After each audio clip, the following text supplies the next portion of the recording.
দেশবাসী, যে কথা দরকার বলা বোঝাবো না আমি। দেখুন, অত্যন্ত ব্যথাময় এ বিষয়। তাই ডক্টর ইউনূস সাহেব, চীন ও পাকিস্তানের হাত ধরে আপনি আগাতে থাকুন। জেনে রাখুন, অধিক প্রশংসনীয় বিষয়বস্তুগুলি আমরা ভারসাম্যতা রক্ষা করতে পারি না। সাথে একটা কথা জানুন, অতীত কোনো এক সময় এদেশে ত্রাণ দিতে বিভিন্ন দেশ উদ্যত হয়েছিলেন। কোনো একজন নারী সরকার আমলের কথা বলছি আমি। 6 মাসের রাস্তা নাকি 6 দিনে অতিক্রম করেছিল। এখানে একটু হুঁশিয়ারির প্রয়োজন আছে, প্রিয় দেশবাসী।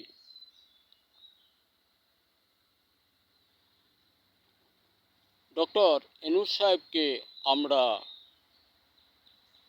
ছাড়লে বোধ করি ভুল করব, আর সে ভুলের মাসুল বোধ করি জাতিগতভাবে আমাদের পোহাতে হবে। ভেবে দেখুন, গ্রামের দিক দিয়ে এক পর্যায়ে কয়েকটি কথা আসে। গ্রামের প্রবীণ যারা থাকেন, বিত্তবান, বিত্ত ক্ষমতার অধিকারী, এরা ওর গ্রামের মাতবারগুলো তৈরি করেন, যারা ওই ক্ষমতাধর মানুষের কথায় ওঠেন আর বসেন, স্যালুটে রাখেন।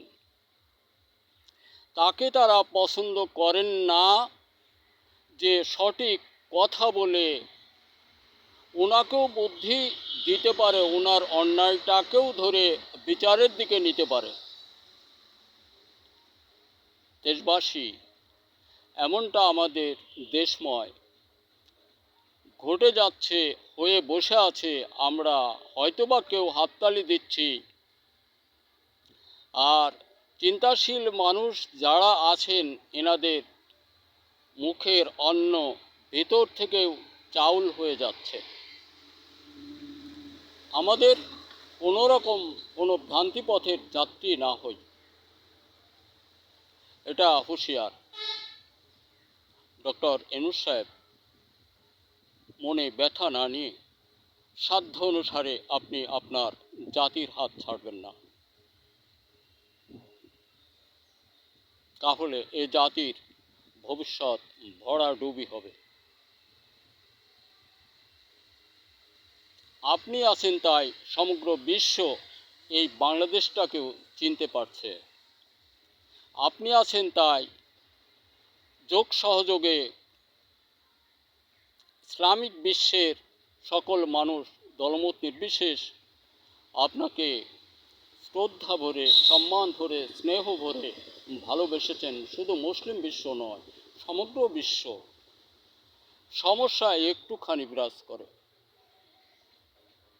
এজন্য আপনি মনে কষ্ট না নিয়ে আপনি এই জাতির সুকল্যাণের জন্য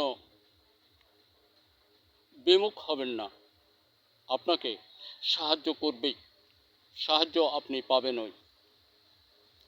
দেশের সকল ছেলেমেয়েদের প্রতি আন্তরিক অভিনন্দন রেখে আমি বলি, তোমরা স্বরচিত লেখার মতো তৈরি, আবিষ্কার, গবেষণা, প্রযুক্তি আনয়ন করার চেষ্টা করো এবং সেটা বাজারজাত করার চেষ্টা করো।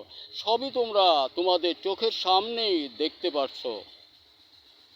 মূল্য তারই আছে যার প্রযুক্তি আছে, যার গবেষণা আছে, যে সফলতা অর্জন করেছে, যে তার সফলতাময় তৈরিটা বাজারজাত করতে পারছে, তার সফলতা আছে। আদারওয়াইজ তুমি আমি সে আর একজন, কঠিন কষ্টের মধ্যে আমাদের দিনপাত করতে হবে। সেদিনটি বেশি দূরে নয়।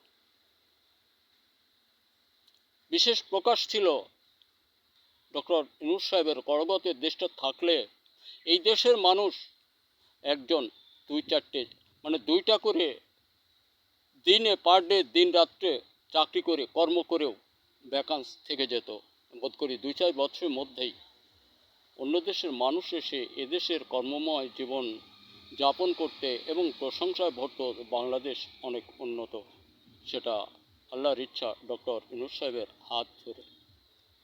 আমরা ভুল করলে আমাদের ভুল থেকেই যাবে কৃষক বন্ধুরা।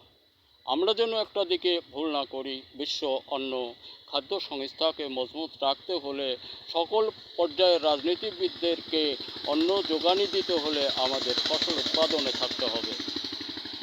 আমরা সংস্কার থেকে বিমুখ না হওয়াটা অতি উত্তম ছিল। এনরা যে সকল সরকাররা আসবেন আগামী দিন, এনরা সকলেই সেদিন ছিল। এই যে জাগা জমি ভূমি কারা কোথায় কিভাবে বন্দর করত, রাস্তাঘাট করে নিছিল, সেনা মোতায়েন দিয়ে ফেলছিল, এখানে কিন্তু একমাত্র ডক্টর ইউনূস সাহেব ছাড়া কারো মন ছিল না। ধন্যবাদ, বেশি বিরক্ত করব না। আমরা ভুল না করি। ডক্টর ইউনূস সাহেব, আপনি মনে কষ্ট না নিয়ে, এ জাতির কথা আমরা সকলেই ভালো করে জানি ও বুঝি। ব্যক্তি স্বার্থের ব্যাঘাত হলে আমরা সেখানে থাকি না। সার্বিক স্বার্থের জন্য আপনি প্রচেষ্টা চালান। চীন পাকিস্তান এই দুটি হাত আপনি ছাড়বেন না। আপনার প্রতি রাগান্বিত একটা লোক আছে,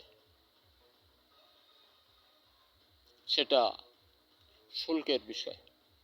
এই জন্য হয়তোবা বোধ করি, আর উনি যখন এমন একটা যুদ্ধ,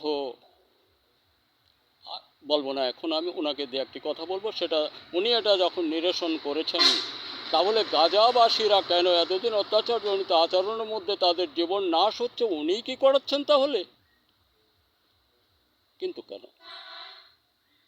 বন্ধুরা আমার, দুঃখময় কথা,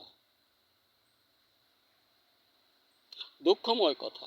যার অঙ্গুলি হেলনে, যার মুখের কথায় দুইটা দেশের মধ্যে যুদ্ধ থেমে গেল, তিনি কি পারেন না ওই দেশটাকে থামাতে? এখানে অনেক কথা থেকে যায়। তাই ডক্টর ইউনূস সাহেব, আপনি সমুখপানে আগান। জাতি আপনার হাত ছেড়ে দিল, আপনি ছাড়বেন না। আপনি তাদেরকে সহযোগী করে নেন যাদের পাশে আপনার ঠাঁই আছে। একসময় এখানেও ঠাঁই হয়ে যাবে। ধন্যবাদ।